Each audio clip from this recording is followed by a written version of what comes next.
A little over 3 years ago, Tim Cook came out on stage and revealed a product that kick-started the Apple Silicon revolution that we know of today. This is the new iPad Pro. Yes, that was the freshly redesigned 2018 iPad Pro that outperformed laptop PC chips and basically solidified Apple's lead in the professional tablet market. But now, after 2 more iPad Pro updates built on the same design, Apple is finally gonna redesign it again with the 2022 iPad Pro, and this time, it's gonna be a massive redesign. So the big question we've gotta answer in this video is if it's worth waiting for this new iPad Pro, or should you just go out and buy the M1 iPad Pro right now instead? So let's jump right into it. But before I get into the leaks and rumors of the M2 iPad Pro, I want to quickly sum up my experience with the M1 iPad Pro model. First off, even though the design is 3 years old, it's still incredible, and many other tablet makers are copying Apple trying to make it look as good, so the design is awesome, and even though it's super thin, we're not having any issues with bending or anything like that, and it still feels super premium. Now, I do love the new ultra-wide camera, but the one thing that sucks is the location, which makes it look like you're looking from the side, which makes it a little bit awkward when on FaceTime or anything like that. Now, the new mini LED display is amazing and it looks incredible, and the blooming isn't that big of an issue, but the only problem is that it's only available on the 12.9-inch model, which does suck. Now, in terms of the speakers, they are amazing. They sound absolutely incredible and better than basically any other tablet out there. And one thing I really like about it is that it's future-proofed with the Thunderbolt port, and we were able to hook up the OWC Thunderbolt dock and connect multiple different SSDs and things like that, which was very nice. And in terms of performance, it's super powerful and super snappy. It's literally the best tablet you can buy, especially with all the apps on the iOS App Store. And in terms of the performance of the M1 chip, it's definitely overkill for a lot of people, but there are some apps like the game Genshin Impact where you can max out the settings and not get full 120 FPS gaming in that game, like turning it up and getting down to 35 to 40 FPS according to Golden Reviewer. So with that said, there is still a little bit of room for improvement. But either way, it's more than fast enough for almost everybody. So with that said, why would you wait for the M2 iPad Pro if this one is so good? Well, let's get into those leaks. Now, the first major detail in terms of the redesign came from Mark Gurman back in June 3rd, as you can see right here in this article. He said that it's gonna feature both wireless charging and reverse wireless charging capabilities. And you might be thinking, how is Apple gonna do wireless charging through the iPad Pro? Well, apparently, they're gonna be giving it a glass back, just like we have on our iPhones. Now, a lot of people might be a little bit worried, like, what if it cracks? What if it breaks? Like, why is Apple doing this? It's crazy. But they are trying to make it more premium, and wireless charging does require glass or plastic, and they're definitely not going with plastic. Now, what this basically points to, in my opinion, is Apple adding MagSafe magnets to the back of the iPad Pro, so you can grab your new AirPods with MagSafe charging case, plop them on the back, and literally recharge them like that. So that is awesome. Or you could also just lay down the iPad Pro on the face and then put your iPhone on the back to charge that way. And in case you think that's an old leak that might change from back in June, Gurman also updated it back in September, saying that yes, the iPad Pro is coming, and it's coming next year in 2022. I know a lot of people think it might be delayed till 2023, but here you go. Here's confirmation from Gurman himself. And then finally, just 2 days ago, Gurman came out with another Power On newsletter, and he said Apple is doing some crazy stuff with future wireless charging. According to him, Apple envisions a scenario where an iPad could charge an iPhone and the iPhone could charge AirPods, and a lot of this could happen truly wirelessly without direct physical contact between the devices. So that is basically Apple's vision, and that is just insane, but it's gonna take a while because Gurman says the company is likely to start with inductive reverse charging, just like they're doing with the new MagSafe battery packs. However, cultofmac.com just came out with a new article saying that they think Apple could potentially give the physical MagSafe 3 charging connector from the new MacBook Pros, like this new 16-inch with the notch,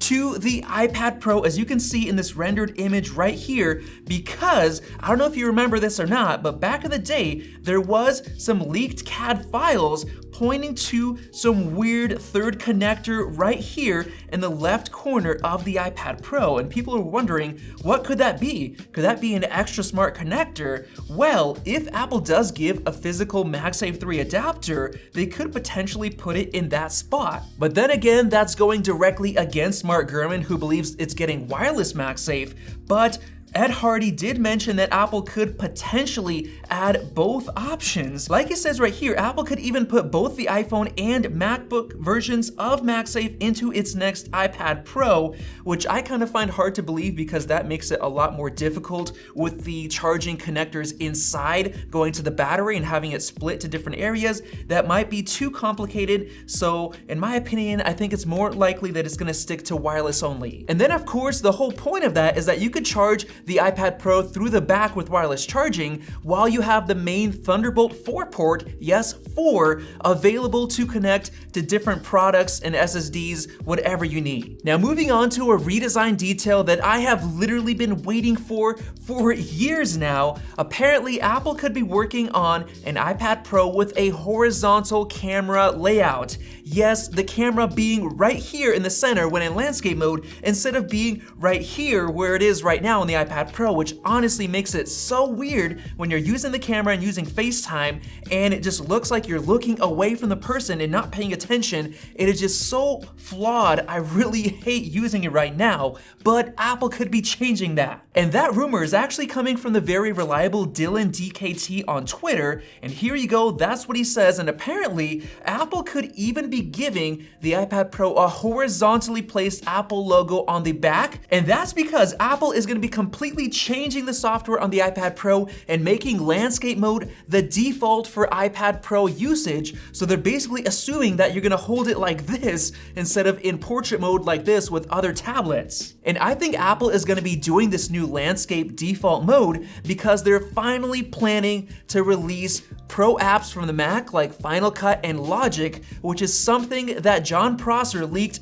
like years ago, and we're all waiting for it forever, and I think we finally might get it when they switch over to the new landscape mode. And that might actually explain why they're adding wireless charging, so you can charge from the back and then use the Thunderbolt port for Pro apps like Final Cut or using audio equipment for Logic, so it perfectly makes sense. And then on top of that, I was thinking about how Apple could implement Xcode into the iPad Pro, and I know that a lot of people are using Terminal, and there's different code structures and everything that's very complicated, but Apple did actually release Xcode in the cloud recently, so they could just give you the cloud version of Xcode on the iPad Pro, and then it's gonna sync all the data between your Mac if you're using Xcode Cloud there as well. Now, I might be wrong about this next detail, but maybe Apple is switching up to the whole landscape mode orientation because they're trying to sell you on a Magic Keyboard case, because if they have it in landscape as the default, it basically needs the Magic Keyboard to make the most use out of it if it's a Pro machine, and that's another $300 profit or revenue for Apple. But however, the only unfortunate thing is that Dylan cannot confirm if it's coming in the next 2022 iPad Pro update or sometime in the future, but I personally think that it's happening next year. Now, like I mentioned earlier in the video, the one downside with the current iPad Pro lineup is that the 11-inch does not have mini LED, and that kind of sucks, but according to Ming-Chi Kuo, next year's 2022 11-inch is finally gonna feature mini LED, so it's not just gonna be on the 12.9-inch, and now everybody can experience it, so you could get mini LED with a nice portable form factor. And because of that, I personally think that Apple's gonna bump up the price by at least $100 to $899 as the base price, because that was the price difference that Apple raised on the 12.9-inch, $100 increase for the mini LED, so it's at least going to be $899 or maybe even $999 for the 11-inch if that redesign is really awesome. And yes, Kuo recently came out in October and he confirmed that a new 11-inch mini LED iPad Pro is in fact coming in 2022, so that's very reassuring. And now the final thing we got to talk about is the chipset, and I fully believe that it's going to be getting the M2 chip, which is a literal upgrade to the M1. I don't think it's it's getting any kind of M1 Pro, M1 Max, or M2 Pro because that is just too much power to be packed into a thin iPad Pro, so it's gotta be the M2 chip. And if you're wondering what that new chip is gonna consist of, Mark Gurman said that the M2 chip is gonna debut with the MacBook Air, and it's gonna come with the same 8-core layout, so that's 4 performance cores, 4 efficiency cores, but the GPU core count is gonna go all the way up to 10 cores, so you're gonna get a nice boost in graphics performance for that new MacBook Air, as well as the iPad Pro that the M2 is gonna go into. But on top of that, we are expecting the new M2 chip to be built on a more efficient process node, which TSMC calls N4P. Now, some people were thinking that it would mean that it would be 4 nanometer, but apparently TSMC said that they're doing a third major enhancement of the 5 nanometer process family, so it's just gonna be an improved 5 nanometer plus, which will deliver 11% performance boost over the original N5, which is the M1 chip, so that's actually pretty good. But on top of that, it's gonna give you a 22% improvement in power efficiency, as well as a 6% improvement in transistor density. So basically, you're gonna be able to get more performance without overheating on the new M2 iPad Pro, and you're gonna get better battery life. And then finally, the last thing we're expecting for the M2 chip is for it to be built on the ARM v9 architecture. So the entire core technology is gonna be different and upgraded, and it's gonna be more efficient in general and increase performance and everything else just from switching from ARM v8 to ARM v9. And according to ARM, these new ARM v9 chips are gonna be coming out sometime next year, and a lot of people are speculating that the Apple A16 chip for the new iPhone is gonna be the first with ARM v9,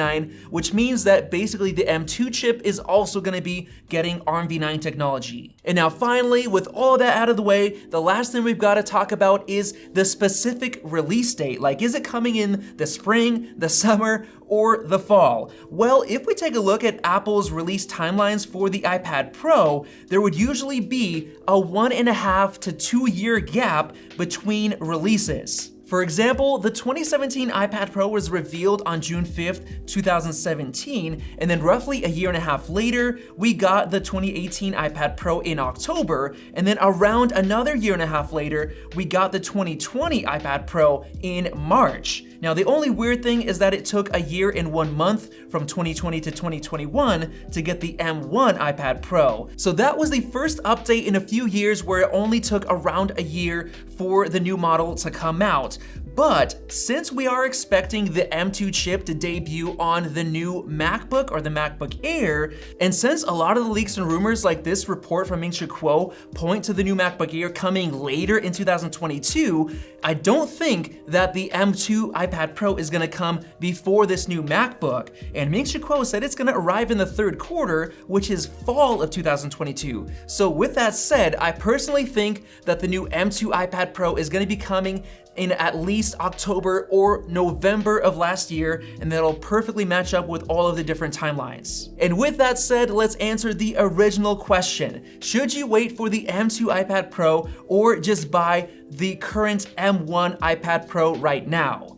Well, if you're bothered by certain things like the camera layout on the M1 being right here at the top instead of on the side for landscape use, then maybe you should wait. Or if you don't think the M1 chip is powerful enough, or if you would really like the new redesign like the glass back with wireless charging, then you should probably just hold off. But in reality, I think the performance of the M1 chip is already overkill for a lot of people, so don't think that it's gonna be a huge improvement. It's just gonna be a little bit faster for the processing side. And since we're currently in the holiday times, there are a lot of deals and sales on the current iPads, so you should definitely check out the sales on the current M1 iPad Pro down in the description below because you could get a really good deal. So with that said, hopefully you enjoyed this video on the leaks and rumors for the M2 iPad Pro, and if you enjoyed it, go ahead and click the circle button to subscribe, and definitely check out one of those 2 videos right over there. Thanks for watching, and we'll see you in the next video.